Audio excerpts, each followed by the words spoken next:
청년아 일어나라라는 제목으로 이 시간 함께 하나님의 말씀을 나누도록 하겠습니다. 사랑하는 성도 여러분, 오늘 본문은 나인성의 한 과부의 그 독자, 그 아들이 죽은 사건을 예수님께서 살리시는 일입니다. 단순히 이 사건이 예수님께서 죽은 자를 살리시는 기적만을 이야기하는 것이 아니라 예수님께서 일으키신 그 기적과 행하신 사역을 통해서 예수님은 과연 어떤 분이신지, 그리고 예수님은 어떠한 일과 사명을 감당하신 일을 통해서 우리가 교훈을 받을 수가 있습니다. 오늘 우리가 읽은 본문은 짧지만 이 본문의 말씀을 통해서 우리 다시 한번 예수님에 대한, 또 예수님의 사명과 또 그 사명이 우리에게 주어진 것을 통해 우리가 다시 어떻게 살아가야 할지를 다시 한번 점검하는 그런 은혜가 있기를 소망합니다. 11절에 보면 이런 단어로 시작합니다. 그 후에. 시간과 순서를 나타내는 말이죠. 그 후에.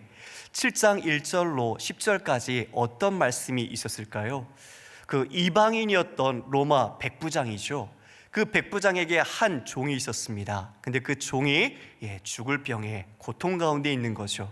근데 그 종을 이 백부장은 사랑하고 아꼈습니다. 그래서 그 유대의 장로들에게 청해서 예수님께서 오셔서 이 종을 고쳐주시면 좋겠다라고 간청을 하죠.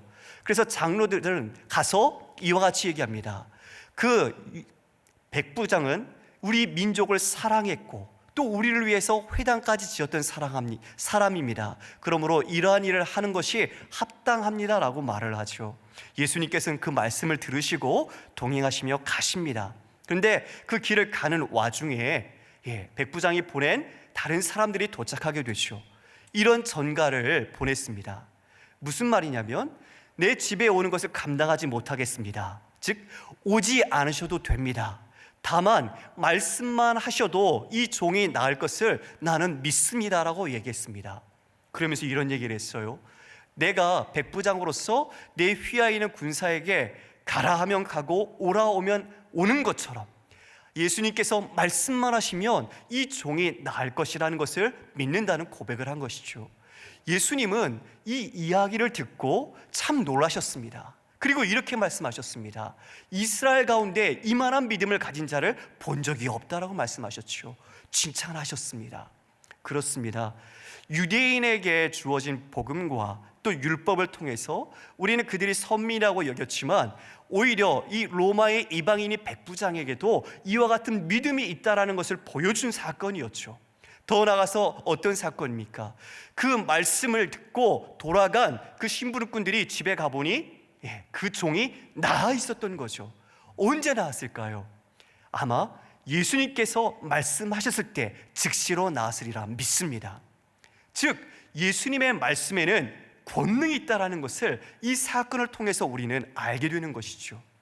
이방인에게도 예수님을 믿을 수 있는 귀한 믿음이 있고, 또한 이 예수님의 말씀에는 권능이 있다는 것을 이 사건을 통해서 우리에게 교훈하고 있는 것입니다.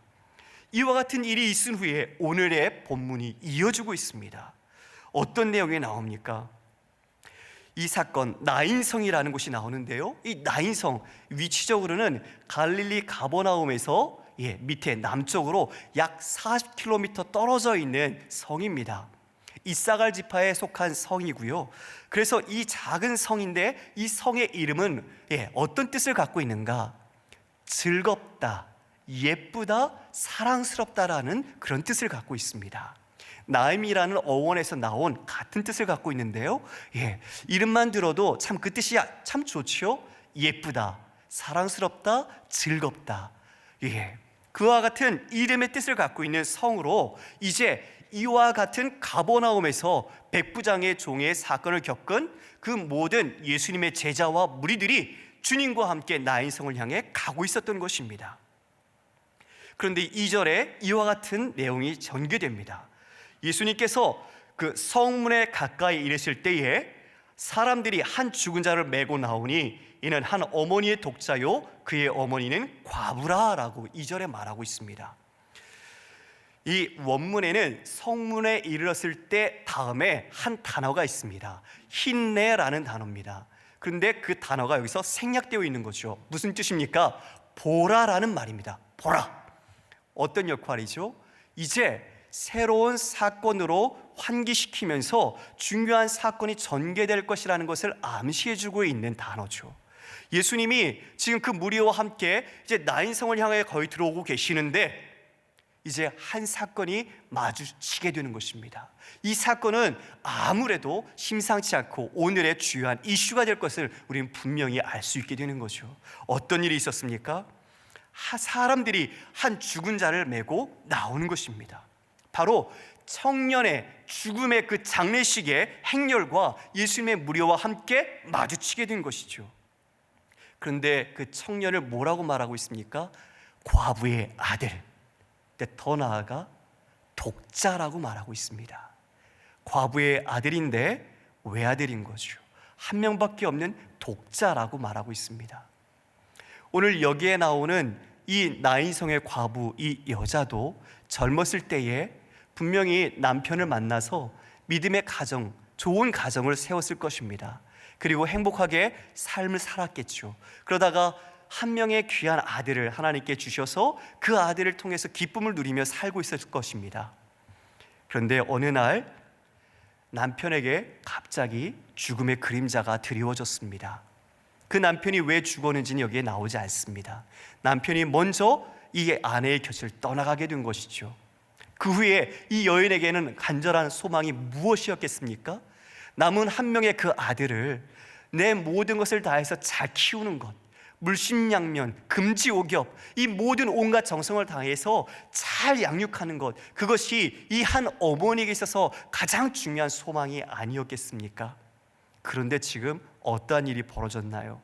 그 아들, 그 눈에 넣어도 아프지 않은 그 아들이 죽은 겁니다. 이 누가는, 이 저자의 누가는 그가 왜 죽었는지, 사고로 죽었는지 질병으로 죽었는지 기록하고 있지는 않습니다. 단지 그 아들의 죽음을 통해서 오늘 이 어머니, 과부, 이 여인이 얼마나 힘든 상황과 고통에 빠져 있는지를 우리에게 말해주고 있는 것이죠. 아무래도 그 아들은 이 여인에게 있어서는 삶의 의미였고 삶의 전부였을 것입니다. 그리고 이 여인을 또한 과부라고 소개하고 있죠. 우리 잘 아시는 것처럼 여자 혼자 1세기의 남편 없이 살아간다는 것은 결코 녹록지 않은 삶입니다. 비루하고 경제적으로는 가난하고 어떤 힘과 능력 없이 어떤 다른 사람의 도움 없이는 살아갈 수 없는 그런 존재가 바로 이 1세기의 여자 과부로서 혼자 사는 삶이었던 것이죠. 비참한 삶이었을 것입니다. 그나마 아들을 바라보며 살아온 그 과부인 그녀에게 이 아들의 죽음은 모든 삶의 희망이 송두리째 사라진 것이고 더 이상 살 소망을 잃어버린 죽음 그 자체였던 것입니다. 아들이 죽으면 그 모든 남편과 아들에게 이어지는 상속법에 따라서 자신에게 주어지는 것이 없습니다. 여자에게는 오직 가난만이, 그리고 자신의 힘으로 어떻게 살아내야 하는 삶의 처절한 문제만이 앞에 직면했던 것이죠. 이것은 곧 당시의 사회적 죽음과도 같다라고 말할 수 있는 것이었습니다. 인생에서 이처럼 경험할 수 없는 비참한 일이 또 있었을까요? 장례식장에 함께한 무리들도 그녀에게 어떤 말을 건네지도 못합니다. 어쩌면 일부는 속으로 이런 말을 했을지도 모릅니다. 저 여자가 과연 어떤 죄를 지었기에 남편도 죽고 하나밖에 없는 저 아들도 죽었을까? 그러면서 속으로 수근수근 거렸을지 모릅니다. 그런데 대부분의 많은 사람들은 그 여인의 비통한 심정을 함께 동정하며 그 장례식에 동참하고 있었습니다. 그런 상황 속에 13절에 우리 주님께서 이와 같이 행하십니다. 13절 우리가 함께 같이 읽도록 하겠습니다. 시작. 주께서 과부를 보시고 불쌍히 여기사 울지 말라 하시고. 여기서 이 보다라는 말의 원어적인 뜻은 직시하다라는 것입니다. 바로 똑바르게 본다는 뜻이죠. 성문에서 예수님의 무리의 행렬과 또 장례식의 행렬이 마주쳤을 때에 예수님은 그것을 피하거나 돌아서지 않으셨습니다. 그리고 오직 그 과부, 그 여인을 직시하셨습니다. 그리고 그녀의 마음을 통찰하셨습니다. 아들의 죽음으로 인해서 비통의 수렁에 빠진 그 한 가난한 여인의 그 마음을 간파하셨습니다.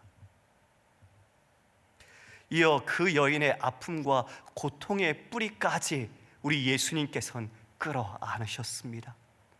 왜요? 무엇 때문에요? 과부를 불쌍히 여기시는 바로 예수님의 긍휼 때문이었습니다. 할렐루야. 죄로 인해 사망과 어둠 속에 빠져서 빛과 생명을 잃은 당신의 백성을 향한 하나님 아버지의 사랑의 마음 때문인 것입니다. 그 비통함과 그 애통함이 예수님의 마음 가운데 함께하게 되었고, 그 여인을 향한 우리 예수님의 마음 속에 그 긍휼의 마음이 넘쳐 흘러나왔던 것이죠. 우리가 너무 이 긍휼이라는 단어는 우리 담임 목사님께서 강조해 주셔서 우리가 친숙한 말로 알고 있습니다. 스플랑크 니조마이 아시죠? 잘 알고 계시죠? 바로 창자로부터 시작된 그 고통, 그 애통함입니다. 단장의 아픔이죠. 예수님께서는 바로 그 죽음의 고통과 비탄에 빠진 그 여인, 그 어머니를 보시고 자신이 그 비통과 애통에 빠져 그 슬픔과 힘듦으로 같이 긍휼을 하셨던 것입니다. 그리고 이렇게 말씀하셨습니다. 울지 말라. 울지 말라. 이 말은 우리가 누군가를 위로할 때 정말 어떻게 위로해야 할지 몰라서 상투적으로 공허하게 내뱉는 말이 아닙니다. 주님이 대신 우리의 죽음과 아픔과 고통을 짊어지시고 우리를 빛과 생명 가운데로 우리를 회복시키겠다는 메시아의 의지의 천명인 것입니다. 바로 이 울지 말라 가운데는 허상한 말이 아니라 우리 주님께서 우리를 위해서 내가 죽음 가운데, 내가 저주 가운데, 내가 그 비통함 가운데 나가겠다라고 자신의 메시아됨의 사명을 이와 같이 의지적으로 말씀해 주신 위로의 말이었던 것입니다. 울지 말아라, 이렇게 말씀하셨습니다. 예수님의 말씀에는 권능이 있습니다. 예수님의 말씀이야말로 진정한 우리 성도들에게 참된 위로가 되는 줄 믿습니다. 곧이어 예수님께서는 이와 같은 행동을 하십니다. 청년의 관에 손을 대셨습니다. 그리고 그 맨 자들이 거기에 멈추었습니다. 생명의 주이신 주님이신 우리 예수님께서 관에 손을 대셔서 그 죽음의 행렬을 스탑! 멈추게 하신 것입니다. 생명의 주이신 우리 창조주이신 우리 예수님께서 더 이상 그 죽음의 행렬이 진행되지 않도록 하나님께서, 우리 예수님께서 막으신 것입니다. 그리고 이렇게 말씀하셨습니다. 청년아, 내가 네게 말하노니 일어나라. 이 말은 단지 죽음 가운데서 생명 가운데로 살아나라는 그 의미를 넘어서는 것입니다. 그토록 사랑하는 자녀를 향해서 그 어둠과 죄로 말미암아 고단한 죽음의 그늘 아래 있었던 자신의 백성들을 새로운 생명과 새로운 창조와 새로운 지평으로 이끄시는 우리 주님의 말씀이셨던 것입니다. 일어나라. 에게이로라는 단어입니다. 이 말은 우리 모두가, 우리가 사랑하는 구주가 다시 오실 때 다시 우리가 듣게 될 음성입니다. 주 안에서 잠자는 모든 자들이 일어나라는 주님의 음성을 듣고 우리는 호련히 일어나 우리의 사랑하는 신랑 되신 예수 그리스도를 다시 맞이하게 될 줄 믿습니다. 할렐루야. 바로 그 말로 이 청년을 일깨우셔서 다시 한번 생명 가운데로 하나님이 세워주신 것입니다. 그 청년이 일어났습니다. 그리고 앉아서 말을 합니다. 단순히 회복된 게 아니죠. 온전히 회복되어진 생명의 모습을 이와 같이 보여주고 있습니다. 조금 전까지는 수의를 입고 관에 누워 있었습니다. 그런데 지금 어떻죠? 예수님을 만난 뒤에는 생명 가운데 다시 살아나 말을 하고 앉아있고 움직이는 것입니다. 그런데 이것뿐입니까? 이것을 본 그 과부, 엄마는 어땠을까요? 여러분, 한번 상상해 보시겠습니까? 여러분들이 그 자리에 엄마라면 과연 어떤 마음이 들었을까요? 자신의 전 존재였고 전 우주와 같았던 아들이 죽었다가 살아났습니다. 그 아들이 앉아 일어났지만 이후의 행동은 기록되지 않지만 엄마에게 가지 않았을까요? 그 어머니에게 가지 않았을까요? 어머니도 그 아들에게 가지 않았을까요? 그리고 아마 서로 손을 붙잡고 서로 부둥켜 안고 서로 기뻐했을 것입니다. 새로운 생명, 바로 우리 주님을 만나서 새로운 생명의 창조함으로 주님 안에 거하게 된 것입니다. 예수님께서는 그 슬픔과 비통에 빠졌던 과부에게 그 독자를 살려서 주셨습니다. 이것은 그 과부를 살리신 것이죠. 그리스도 안에서 새롭게 우리 주님께서 태어나게 만드신 것입니다. 왜 울지 말라고 했는지 이해가 되죠. 예수님께서 울지 말라고 하셨을 때 이제 예수님은 친히 이 과부에게 이 모든 독자를 살리셔서 보여주시고 그 현장에 있는 모든 사람이 친히 눈으로 보게 하셨던 것입니다. 생명의 주이신 예수님, 그와 함께한 제자 많은 무리들, 그들은 생명의 물이었죠. 생명의 행렬이었습니다. 죽음의 행렬이 나인성에서 나올 때 서로 부딪히고 조우했지만 이제 생명은 그 죽음을 삼킨 바 되었고 죽음은 사라지고 다시 나인의 이름을 회복하게 된 것입니다. 나인의 이름이 뭐였죠?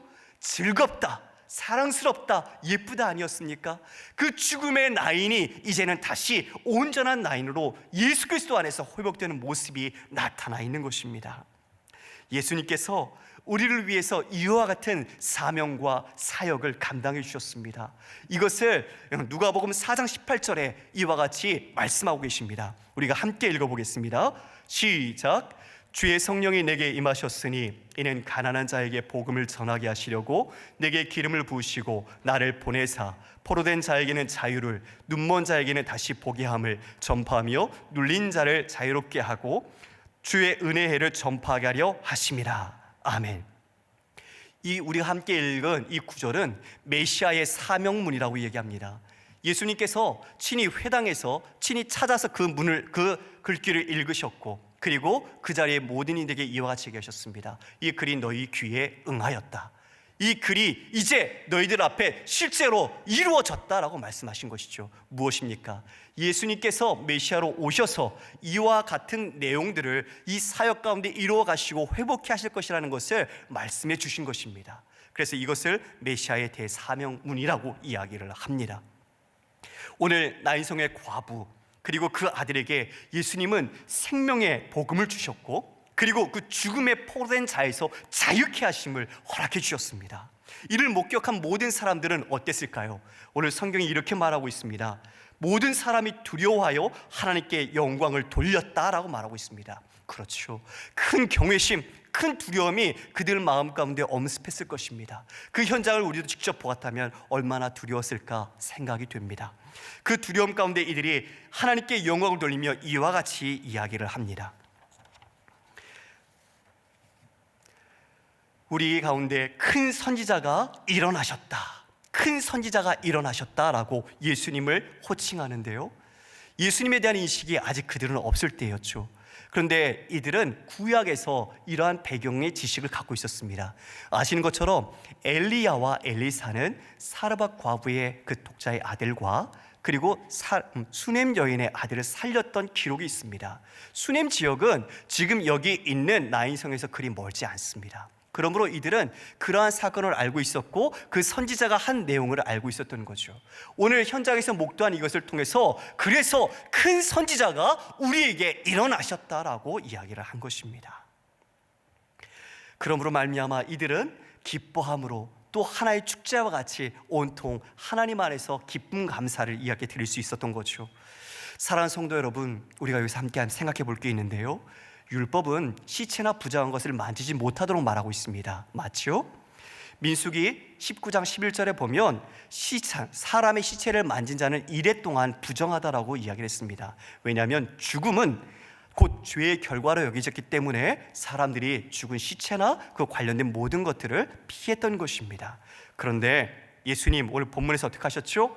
과부를 긍휼히 여기셔서 그 독자의 관에 손을 대십니다.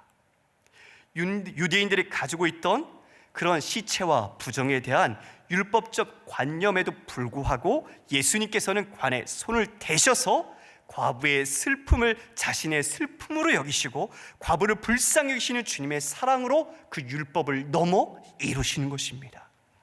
아는 것처럼 부정한 것을 손을 대면 그 손댄 자신이 부정해집니다. 그런데 예수님의 손이 닿은 그 청년은 죽음에서 생명으로 옮겨진 것입니다. 주님은 우리에게 이와 같은 은혜를 베푸시면 귀한 분인 줄 믿으시기 바랍니다. 할렐루야. 여러분, 나오미 아시죠? 나오미의 뜻은 기쁨, 희락입니다. 그런데 그는 모든 가족과 함께 어디로 갔죠? 모압으로 가서 10년간 살았습니다. 근데 그 10년 동안에 어떤 일이 있었나요? 남편이 죽었고요, 두 아들이 다 죽었어요. 남은 사람은 오직 과부 셋, 며느리를 포함한 자식까지 3명의 여자만 남았던 거죠. 오르바는 자기 민족에 돌아갔고, 아는 것처럼 룻과 나오미는 자신의 고향 땅 유대로 다시 돌아가는 것을 보게 됩니다. 나오미가 얼마나 슬펐으면 이렇게 말합니다. 돌아와서 나를 나오미라 하지 마라, 나를 마라라 하라. 이 말은 무슨 뜻이죠? 나는 기쁘지 않다, 나는 기쁨과 희락이 아니다, 마라. 나는 쓴물, 나는 고통, 나는 아픔과 저주, 이와 같은 상태라고 이야기를 하는 것이죠. 근데 여러분, 이 나오미를 우리 주님 어떻게 인도하셨습니까? 그 룻과 또 보아스를 통해서 다시 우리 예수님께서 나실 그 계보의 오벳을 낳는 것을 보지 않습니까? 그렇죠? 참 귀한 하나님의 사역이고 역사입니다.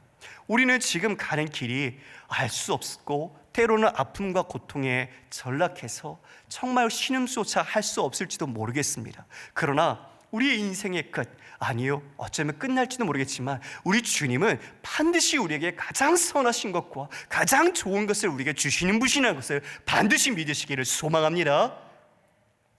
하나님은 결코 그래서 그녀를 버리시지 않고요, 희락과 기쁨을 주셨던 분입니다. 우리가 오늘 이 본문을 통해서 함께 살펴볼 3가지를 마지막으로 한번 정리해 보겠습니다. 첫 번째는요, 우리를 찾아오시는 예수님, 신방하시는 예수님입니다.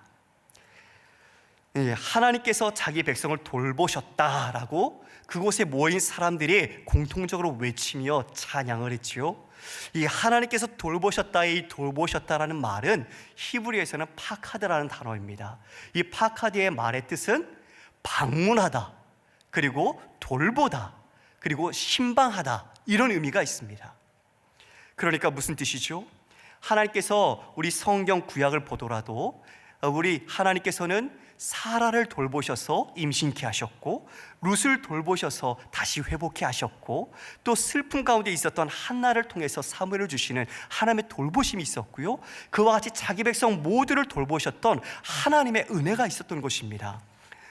이방인 우리 로마 백부장을 좀 전에 봤지만 그는 훌륭한 믿음을 갖고 있었고, 그는 어쩌면 세상에서 부러워할 만한 힘과 권력을 가지고 있는 남자였습니다. 그런데 오늘 주인공 여자는 어떻죠? 가난하고요, 그리고 남편도 없고요, 과부의 힘없는 여자였습니다. 주님께서는 그런 비련의 여자를 찾아오신 겁니다. 방문하시고 신방하신 것입니다. 가버나움에서 지금 여기 나인성까지 40km라고 말씀을 드렸는데요, 사람이 도보로 1시간에 갈 수 있는 거리를 3에서 5km 정도라고 봅니다.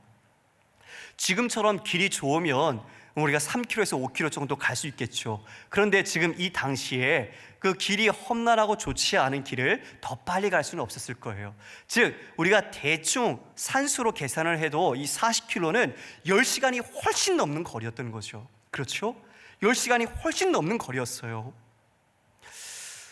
그 당시에 여러분 보십시오, 장례, 유대의 장례 문화를 좀 한번 보셔야 되는데요, 이스라엘은 더운 날씨 때문에 사람이 죽으면 빨리 장례를 치렀어요. 금방금방 장례를 치렀던 거죠. 당일을 넘기지 않았습니다. 우리가 사도행전 5장에 나오는 아나니아와 삽비라 사건을 좀 기억했으면 좋겠는데요, 아시는 것처럼 소유물을 갖고 와서 팔아서 소유물에 다라고 드렸지만 거짓말을 했죠. 그래서 성령을 속인 죄로 거기서 아나니아가 먼저 죽습니다. 그래서 사람들이 아나니아를 들고 나가서 장사를 해요. 그런데 성경에 보면 3시간 후에 이 삽비라가 왔다고 말하거든요. 그때 그 아나니아를 장사했던 사람들의 발걸음이 그때 도착했다라고 말해요. 즉 죽은 사람, 그 사람을 속히 바로바로 장례했던 그 당시의 유대의 그런 문화들, 습관들이 있었던 거죠. 예수님께서 지금 이 10시간을 넘게 그 무리와 함께 가버나움에서 지금 이 나인성까지 걸어 찾아오신 거예요. 그 여인을 위해서 찾아오신 거예요. 언제부터? 그 아들이 죽기 전부터. 예수님께서는 가버나움에서 이 여인과 이 죽은 독자, 그 이 모든 나인이라는 이름의 회복과 같이 하나님의 사명과 사역을 이루기 위해서 그 길을 걸어 이 자리를 찾아오신 겁니다. 신방하시는 예수님, 찾아오시는 예수님, 그 여인을 보시고 오셔서 위로해 주시는 예수님, 우리는 그 예수님을 여기서 발견할 수 있는 것입니다. 예수님께서 이렇게 말씀하셨죠. 볼지어다 내가 세상 끝날까지 너희와 항상 함께 있으리라라고 약속해 주셨습니다. 요한복음 13장 1절에 이와 같이 말씀하고 있습니다. 유월절 전에 예수께서 자기가 세상을 떠나 아버지께로 돌아가실 때가 이른 줄 아시고 세상에 있는 자기 사람들을 사랑하시되 끝까지 사랑하시니라. 우리 주님은 지금 이 자리에 있는 여러분 한 분 한 분을 결코 놓지 않으시고 끝까지 사랑하신 줄 믿으시길 바랍니다.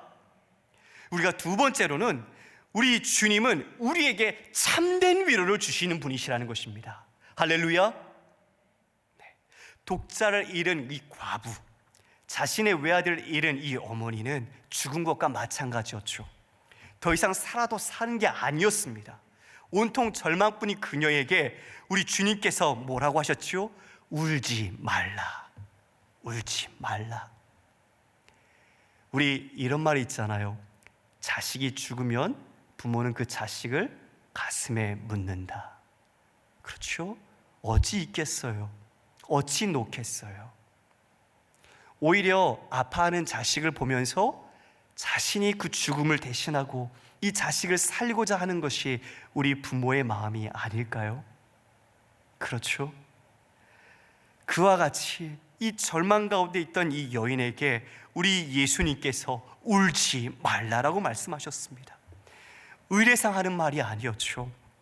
우리 주님의 말씀은 권능이 있습니다. 이 말씀이라는 단어를 우리가 잘 알아야 되는데요, 내가 내게 말하노니 라고 말씀하셨거든요.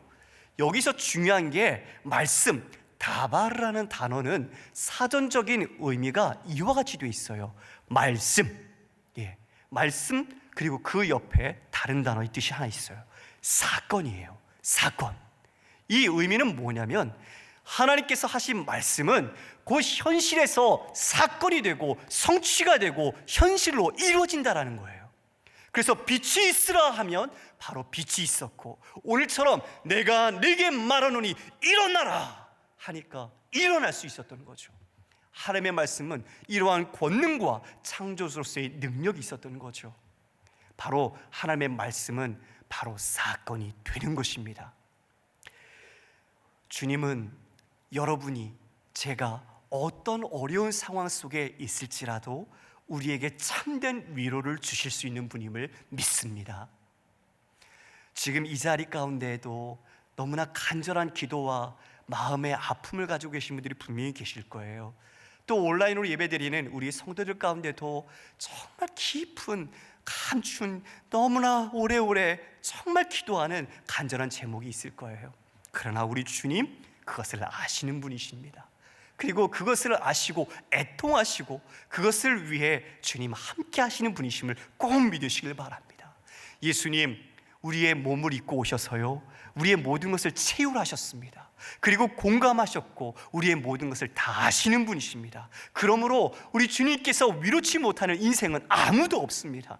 그러므로 우리는 우리의 상한 심령을 우리 주님 앞에 내어놓을 때 우리 주님께 주시는 참된 위로와 평안을 누리게 될 줄 믿습니다. 말씀은 이렇게 이야기합니다. 요한복음 14장 27절에 같이 읽을까요? 시작. 평안을 너희에게 끼치노니 곧 나의 평안을 너희에게 주노라. 내가 너희에게 주는 것은 세상이 주는 것과 같이 아니하니라. 너희는 마음에 근심하지도 말고 두려워하지도 말라. 아멘. 우리 주님께서 주시는 평안, 이것은 세상의 평안과 달리 영원히 변하지 않는 주님의 참된 평안인 줄 믿습니다. 우리가 세 번째로 우리 예수님께서는 바로 생명의 주가 되신다는 것을 꼭 기억하시길 바랍니다. 본문의 그 과부의 독자를 향해서 청년아 일어나라고 명령하셨을 때 그 청년은 일어나 앉고 말을 했다라고 얘기했죠. 여기서 그 청년은 죽음에서 일으키심을 받고 부활을 했습니다. 이 장면은 장차 우리가 주님 오신 날 다시 그 음성 듣고 주님과 함께하게 될 모습을 미리 보는 듯합니다.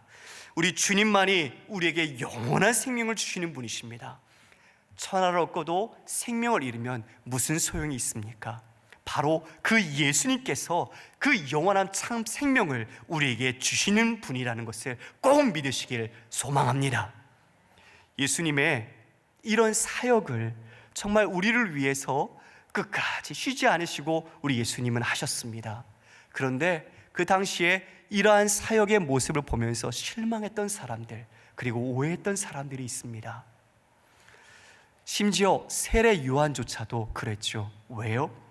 메시아는 다윗과 같이 강력한 전제적인 힘을 갖고 와서 경제적인, 군사적인, 정치적인 그런 능력을 갖고 있는 사람으로 기대했던 것입니다. 그런데 우리 예수님 어떠셨죠? 우리가 함께 읽었던 그 메시아 사명 선언문처럼 눈먼 자, 가난한 자, 그리고 일어나지 못하는 사람들, 그리고 포로된 자들, 그런 사람들을 자유케 하기 위해서 오셨다라고 이야기했거든요. 너무 자신이 기대했던 메시아와 큰 차이가 있었던 거죠. 우리도 이러한 생각 속에서 우리 주님을 다시 한번 조정해야 될 것 같습니다. 내가 잘못된 관점을 갖고 있다면 우리 주님을 다시 한번 내 마음속에서 생각하고 모셔야 할 것 같습니다. 누가복음 7장 22절에 그렇게 세례 요한의 질문에 예수님이 이렇게 답변하셨습니다. 예수께서 대답하여 이르시되 너희가 가서 보고 들은 것을 요한에게 알리되 맹인이 보며 못 걷는 사람이 걸으며 나병 환자가 깨끗함을 받으며 귀 먹은 사람이 들으며 죽은 자가 살아나며 가난한 자에게 복음이 전파된다 하라. 우리 주님 이것을 위해 오셨습니다. 우리는 예수님처럼 죽은 자를 살릴 수는 없습니다. 그러나 우리가 할 수 있는 것은 우리 예수님께서 이와 같이 이르신 그 구원의 큰 일, 우리는 그 큰 일을 전하고 알릴 수는 있습니다. 그것을 아직 모르는 사람들에게, 아직 받지 못하고 믿지 않는 자들에게 우리는 그것을 전하고 알릴 수 있습니다. 또 예수님께서 과부를 긍휼히 여기셔서 그와 같이 위로하시고 보살피셨던 것처럼 우리도 주님의 사랑을 받은 우리 지금 코로나 때문에 얼마나 많은 가정들과 사람들이 힘들어해요. 경제적으로 자영업자들, 소상공인들 얼마나 많은 어려움을 겪고 계세요. 그것뿐만 아니잖아요. 직접적으로 피해를 입고 있는 많은 분들이 계세요. 우리가 그 사람들을 찾아가 신방하고 그들을 위로하고 그들을 다시 회복시키고자 하는데, 위로하고자 하는데 우리가 열심을 낼 수 있진 않을까요? 우리가 오늘 말씀 본문을 통해서 예수님께서 우리에게 주신 그 사랑, 긍휼히 여기심, 그리고 우리에게 주신 그 영원한 생명에 대한 우리의 기대, 우리는 이것을 결코 잊지 말아야 될 것입니다. 이 자리에 깊은 슬픔과 아픔 가운데 빠진 분들 계십니까? 주님께서 말씀하십니다. 울지 마라. 주님께서는 그 위로의 음성으로 여러분들을 위로하시고 여러분들을 방문하시고 신방하셔서 여러분들을 돌보시며 여러분의 그 자리에서 회복시키실 겁니다. 히브리서 4장 16절에 이와 같이 말합니다. 우리가 함께 읽어보도록 하겠습니다. 그러므로 우리는 긍휼하심을 받고 때를 따라 돕는 은혜를 얻기 위하여 은혜의 보좌 앞에 담대히 나아갈 것이니라. 그렇습니다. 하나님의 그 긍휼, 그것은 우리의 구원을 주시는 하나님의 가장 원초적인 강력한 동인이었습니다. 우리를 사랑하실 때 끝까지 사랑하셔서 자신의 모든 것을 내어주시고 우리를 살리신 그 하나님의 사랑, 그 긍휼이야말로 가장 강력한 힘이었습니다. 바로 그 긍휼함이 우리의 이 삶의 실제로 우리가 이와 같이 살고 있고, 우리도 그 긍휼함을 받은 성도로서 그 하나님의 사랑으로 우리의 이웃들을 긍휼히 여기고 우리의 교우들을 긍휼히 여기고 더 나아가 그들을 위해 우리 자신을 내어주는 주님의 참된 사랑을 하는 그런 돕는 은혜를 얻기 위하여 오늘도 내일도 주님 앞에 담대히 나가시는 우리 3일의 귀한 성도님들 되시길 주님의 이름으로 축복합니다. 아멘. 우리가 함께 찬양하겠습니다. 마음이 상한 자를 고치시는 주님, 하나님께서는 지금도 그 상한 자를 방문하시고 또 함께 위로하시고 치유하십니다. 우리가 그 주님을 함께 찬양하겠습니다.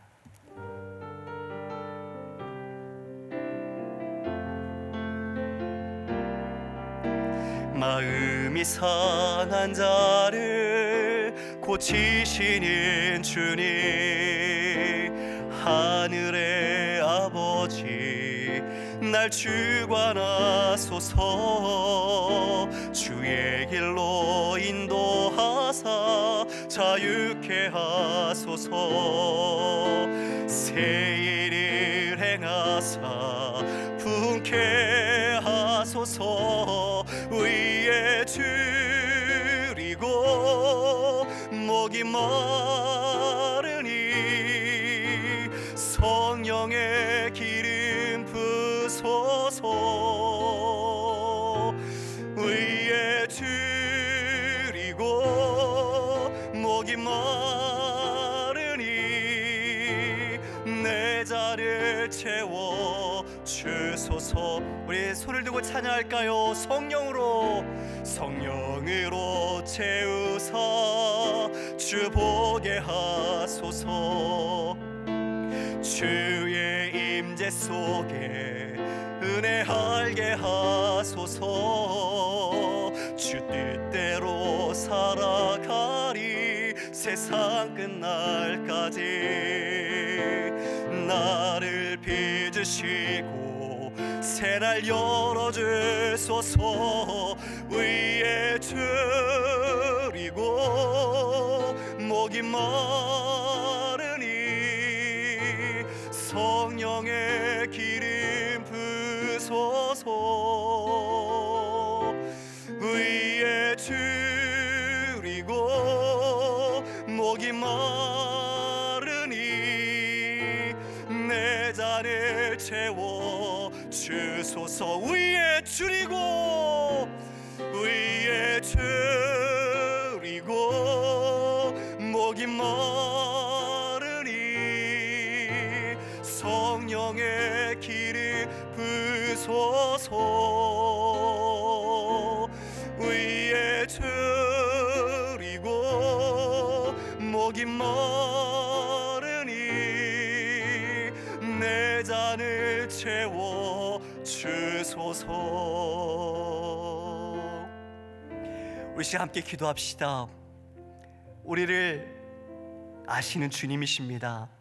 우리의 눈물을 보시는 주님이십니다. 때론 눈물조차 흘리지 못하는 고통 가운데 있을지라도 우리 주님은 여러분을 아십니다. 여러분을 찾아오시고 신방하시고 돌보시고 그리고 거기서 회복케 하시며 끝내 영원한 생명 가운데 하나님의 거룩한 자녀로 세우십니다.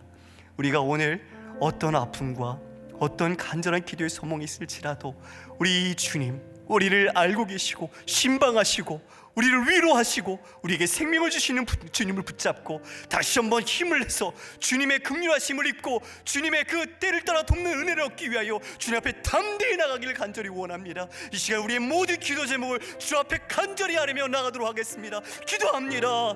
사랑하는 주님, 감사합니다. 이 시간 우리의 상한 심령과 우리의 마음을 주 앞에 온전히 아뢰입니다. 하나님, 우리의 구원의 문제, 우리의 아버지 삶의 모든 문제 가운데 아버지 하나님 독사를 이는 과부와 같이 우리의 생명이 끝나고